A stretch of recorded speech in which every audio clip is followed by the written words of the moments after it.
In my prior video about this stove, the Coleman Classic 2-burner propane, we set it up and unboxed it with a single 1-pound propane cylinder.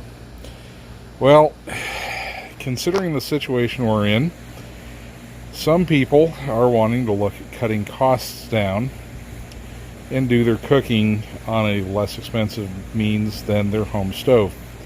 Now, the 1-pound cylinders certainly aren't going to be less expensive, but if we take a look here, the refillable barbecue tanks certainly are. Well, depending on where you live and all of that. Let me show you what you need to get that tank to provide fuel for this stove. First off, we make our connection at the stove with the regulator. We need the connection hose. Now there's a couple of different styles. This one here threads into the valve here and then has the disposable canister type thread on this end. So we're going to go ahead and thread that up and see if I can do this one-handed. If not, I'm going to have to put the camera down and do it.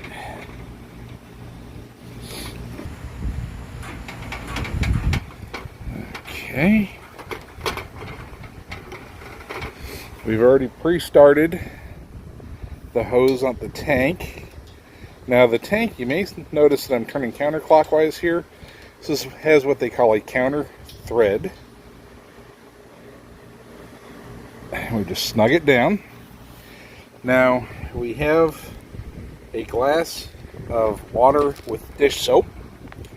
So what we're going to do, I'm going to take a paper towel, I'm going to soak it in that glass, and then we're going to turn the gas on.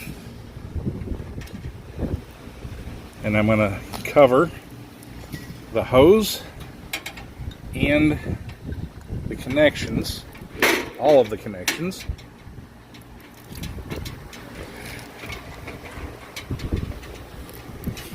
And I'm looking for and smelling for any leaking gas. Now with that, I was looking for any leaking bubbles and I didn't see any. So that's it. I'm going to move the tank away just a hair and we're going to light this up. Turn the valve on. I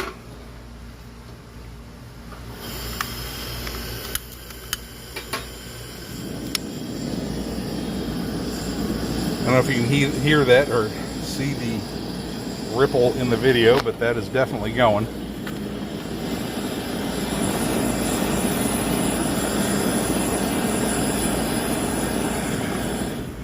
All right.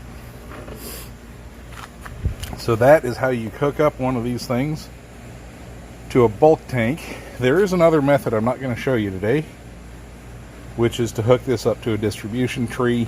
The method is kind of the same, but instead of the hose going directly to the tank, you mount the distribution tree to the tank and then mount your hoses to the distribution tree. It's just basically a splitter that goes in the way. And you check the connections the same exact way. So there was a question by a viewer who put it in the comments section and asked me, what do you do with those 1-pound green cans when they're empty or when you're done? I've expressed repeatedly, I'm not a fan of the 1-pound green cans. They're wasteful, they're expensive, and they're dangerous in the landfills. They're considered hazardous waste. Some people refill them. I can go into detail on it, but let's just sum it up to say it's illegal and the consequences are expensive. Don't do it, okay? You're going to find a lot of people here on YouTube say, yeah, it's fine, it's fine. I'm not willing to risk my freedom and my family's livelihood for saving a couple of bucks on a can of propane. Just connect to a large cylinder. These cylinders can be had, if you don't have a barbecue cylinder, you can buy one pre-filled at the exchanges, they come pre-filled, not quite all the way. They're supposed to be a 20-pound cylinder. They come with 15 pounds, but if you carefully pick the one, if you're allowed to pick the one you have, get a fairly current tank, and you can take it in, get it refilled instead of taking it in for the exchange. You'll save a lot of money that way. The 1-pound cylinders, if you have to use them, make sure you cap them off after you disconnect. That connection's prone to leaking. Cap them off, make sure they're sealed somehow, and do not store propane indoors. Okay, propane will sink below the level of the air, and it's easy to ignite, so don't do it. Before you disconnect from the hose, which I've done, I haven't disconnected yet, but I've done it already. You can see the valve is wide open here. I closed the valve on the tank, opened the valve on the stove, and burned off all of the remaining fuel. So now that I can disconnect my hose without having any fuel leakage.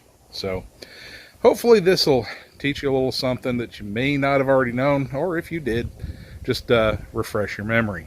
Thanks for watching, and I'll talk to you later. If you like my videos, remember to like, share, and subscribe to my channel. Feel free to go back into the old catalog by clicking my channel and then clicking on the videos link. There's lots of decent stuff back there you may be interested in. And like I always say to you folks, be busy, be productive, be safe, but most of all, be blessed. I'll talk to you later. Thanks for watching.